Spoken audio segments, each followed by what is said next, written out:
So Celtic's 11th double. Liverpool have to be content with just one, and Tony Gubba's got some of the Wimbledon heroes with him now.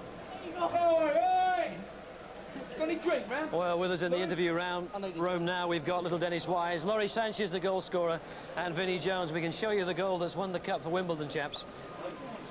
Tremendous occasion. Laurie, you don't get too many goals, do you? I score one or two, but I only score the important ones. I scored against Huddersfield to put us up, and well, this one was quite important today as well. There's not much you could do that though, was there? Just a glancing header. I had the special haircut as well for the day, so it worked.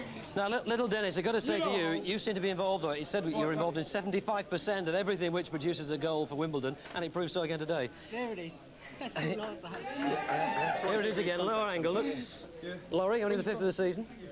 Yeah, a 4 with my head though. Not bad, is it? That's our usual free kick. We usually score from it. I'm surprised teams don't defend that better. Sure. Can I just say to you, obviously Liverpool will feel terribly disappointed with the way they played, but in fact Wimbledon will take credit for the way they allowed Liverpool to play. Vinnie? Well, we was told it was going to be a battle for the midfield, it surely was, but there was another 9 players out there. You know, it's just a brilliant day. I'm just happy for the lads. I hope the lads at home are watching in the pubs. You've got one or two scars up here. His girlfriend. Yeah, you should see the other boys. You should see the boys in the red. Right, now we can have a look at the incident in which Liverpool might well feel rather disappointed, because just before you scored, Laurie, there was an incident when Beardsley got through, and in fact the referee had already blown and brought him back. Yeah, the referee blew up a long time before he got in the box. Yeah, no, this is the penalty incident, rather. That's the penalty. This one wasn't a penalty. Clive's played that back to the keeper. He's taking the ball. Doing a penalty. He's played the ball. If anything, he chose the wrong one in the first half. Had a better, what you could call penalty opportunity than that. But that was he played the ball. We see the video of Liverpool yesterday and the goal against Forest. So Lurch just knew where to fling himself. Sure. Let's have another look at that, because obviously there's a lot of dispute about whether it should have been a penalty or not. Obviously Goodyear will feel that he got the ball and pushed it back to Besson. You can see he wins the ball, look. Watch his foot. There, he's played it back and he's gone over his leg. That's a perfectly good tackle. But Dave has to have his moment of glory, so he likes to save a penalty now and again. We watched him before in a box take a penalty against, was it Forest? Was it Forest? Someone. And he stepped up, checked, and then he played it. And, well, obviously we've made much of the fact that nobody's missed a penalty in an FA Cup final before at Wembley. Here it is, John Aldridge against Besson. Well struck. There it is. Good penalty, great save. One of the best goalkeepers in the country. What can you do against him? Dave Besson had said before the final, in fact, that he'd already made his mind up which side he was going to go. Here he is. Come on, Dave, join us. We'll show you that penalty again. Boy! And Terry Phelan. Now, this is this. Tell us about this, Dave. I just try to stand up, and he's been putting a lot to the keeper's left, and I just try to stand See the still. Forest penalty yesterday, didn't we?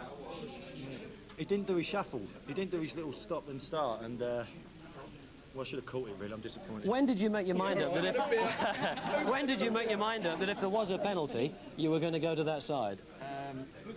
About Christmas. I mean, we've seen a lot on the telly, and we know which way he tends to go. He tends to go whichever way the keeper goes the opposite, but if the keeper doesn't move, he tends to stick it to the left, and luckily he put it that way. Were you conscious of the fact that a goalkeeper hadn't saved a penalty in a Wembley FA Cup final before? No. Dibble? It was, yeah. Tried to emulate him a bit. Now, we were hoping to have a man of the match because of one or two difficulties with the telephone lines. That wasn't possible. But I don't think anybody would doubt that Dave Besson was the man of the match at Wimbledon today. Yeah. Yay! Won't argue with that. No comment. I'll let these comment on that. Right. And let's just have a final word from Sam Haman. Come on, Sam. This is the man who bought Wimbledon as a club, what was it, without ever having seen them play 11 years ago? About that time, yes. Yeah. Yeah, Sam. Get hold of that, Sam. Get hold of that. Oh, Bobby. Come on, Bobby. Come on, Bobby. Bobby Gould, come on, Bobby. Bobby Gould's getting a bit shy here, and Don Howe, come on. And Don with Sam. Right, here we are. Where's Sam? Get Don in as well. Right, there they are, the managerial team. Yeah. Bobby Gould and Don Howe. Tremendous credit to Wimbledon for the tactics, I think, Don, because you didn't allow Liverpool to play at all. No, yeah, we worked at that. I mean, we've actually spent 2 hours yesterday afternoon. And a lot of people, I suppose, wouldn't do that. They'd be saving their legs. But we worked at it for 2 hours. It filled their time in, and they've carried it out superbly. I mean, I couldn't really ask for anything better.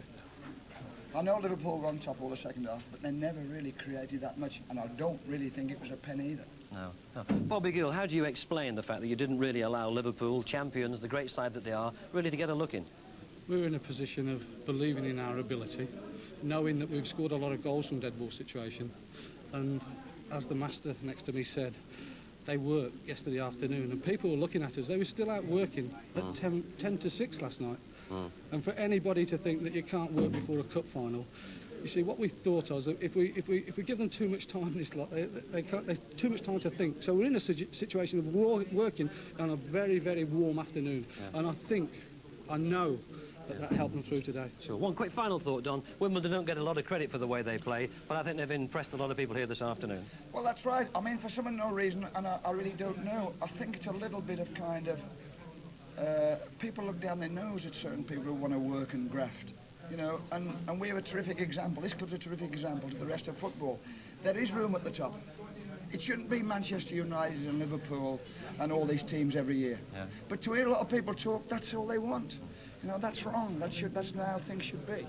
People from the bottom should be able to get to the top. In fairness, though, it was a grafting final, wasn't it? It wasn't a classic. Do you expect us to, Tony, do you expect us to come here just to please you, the media?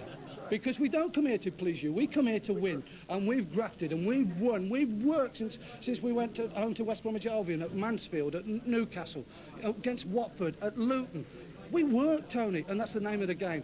And this is sheer perspiration, just like you're sweating, Tony. Because it's hard work. It's hard work. It's hard work for everybody. We're going to enjoy it, and we're going to enjoy every moment. And to all the viewers back home, thanks for watching us, and to the media, we did it. Well, you don't often get a manager getting a round of applause from the interview room, but he deserved that for that little speech, certainly. And one or two of the lads from Liverpool who'll have that long, slow, now even slower journey home, I guess, this evening. Liverpool miss the double-double.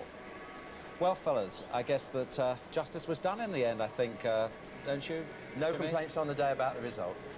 What I said in the middle of it, I think that Liverpool played one match too many this season. They hit a peak last week against Sheffield Wednesday, hot afternoon, like a horse being beaten in the last, 100 yards.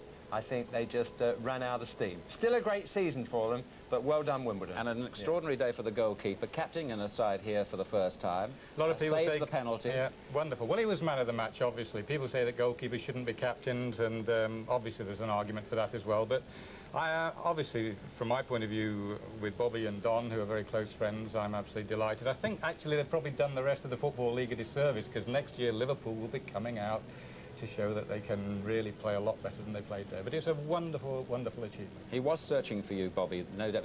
You couldn't. I finally got him. I had my jacket off and we were waving the cup. Just a final word. A lot of the press said if Wimbledon win, it's an awful day for football. Jimmy, briefly. I don't go along with that. Not at all. I won't say rubbish because that's rude, but I do hate this word media because there is the press and television. We don't say things like that. We don't think that. No. We're happy for Wimbledon today. The little club has done itself and us proud. Chaps, thank you very much indeed. Well, I guess to sum up today, if Liverpool have been the team of the century, today we've certainly seen the turn-up of the century. Hope you enjoyed the match. From all of us here at Wembley, cheerio. Sanchez caught Young and Fashanu in there. Sanchez was in there, and that's a goal for Wimbledon. Lawrie Sanchez. Well, what a typical Wimbledon goal. Dennis Wise delivers the free kick. Lawrie Sanchez sneaks in and glances it into the far corner. Just got the touch, Sanchez. There is Aldridge, Beardsley. Well, he might score here. Penalty. Goodyear on Aldridge. Wimbledon protest at the decision. Goodyear thinks he played the ball. And here we have high drama because Aldridge, who I think might have been replaced a moment later, is the penalty taker. And never has a penalty been missed in the FA Cup Final at Wembley. Well, that's what it was given for. More of that in a moment. Dave Besant in the week told me that he's been watching where Aldridge puts his kicks.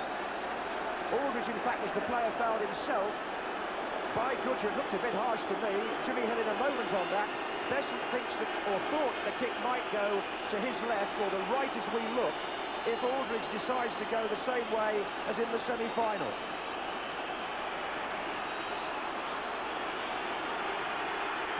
He did, and he saved it.